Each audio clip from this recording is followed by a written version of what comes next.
as actors and movie stars, but obviously it doesn't work that way.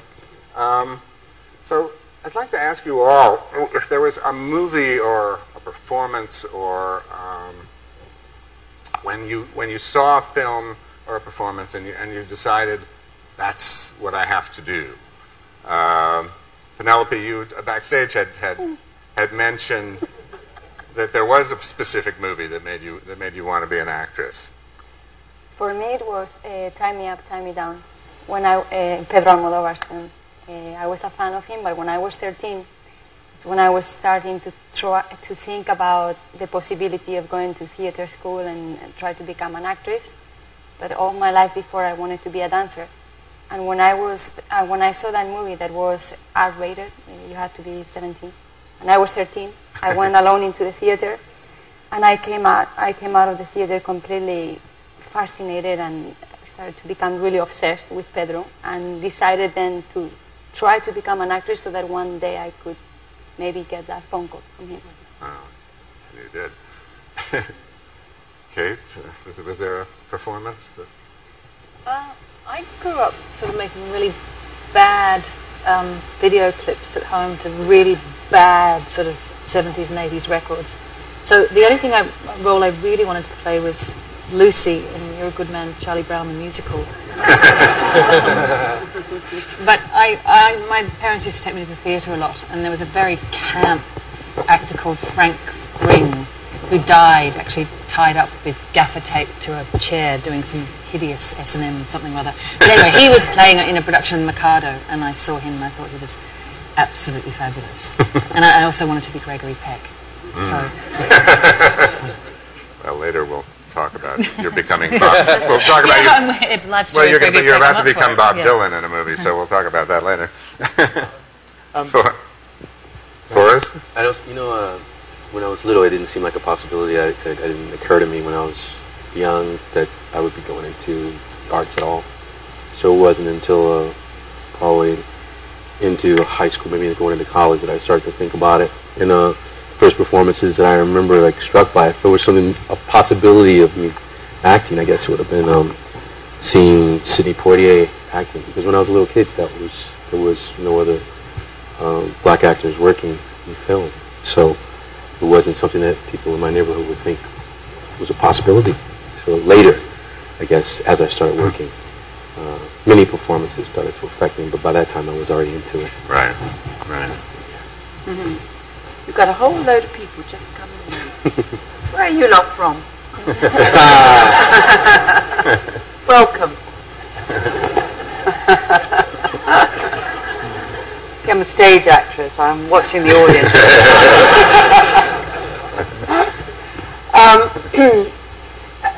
I mean, my first sort of attraction to the whole concept of acting was through theatre, definitely. But the first movie that I saw that really caught my imagination and thought that maybe movies were exciting was actually L'Avventura by Antonioni. It is Antonioni, isn't it? Yeah. Thank God. I hadn't ever seen that sort of European movie before, and that was incredibly exciting to me. And the idea of making film became, a viable sort of artistic thing to do. Up till then, I'd only really seen sort of, Rock Hudson, Doris Day type movies, and I wasn't really into them very much. Yeah, far cry from Antonioni. Brad? Well, my experience was somewhat similar to Forrest in the sense that where I grew up in Oklahoma, Missouri, it wasn't an option. It's not something on your choice of possibilities for your future. But I'd always loved films. They always spoke to me in a certain way and showed me different worlds and different ways to think of things. So they were important to me. And it was at a time, it was 2 weeks before graduation in college. And most of my friends had already had their jobs lined up, and they knew where they were going to go. And it finally struck me, I always thought, well, if I'd grown up in L.A. or New York, then Chicago, I would have that potential, that possibility. But that's not the case. And it just struck me one night that well, I can go to it. And it was a very simple idea, but I'd never thought of it before. And so at that point, I didn't go to classes I didn't finish my 2 weeks. I didn't graduate. And I loaded up my car with $300 and moved this way.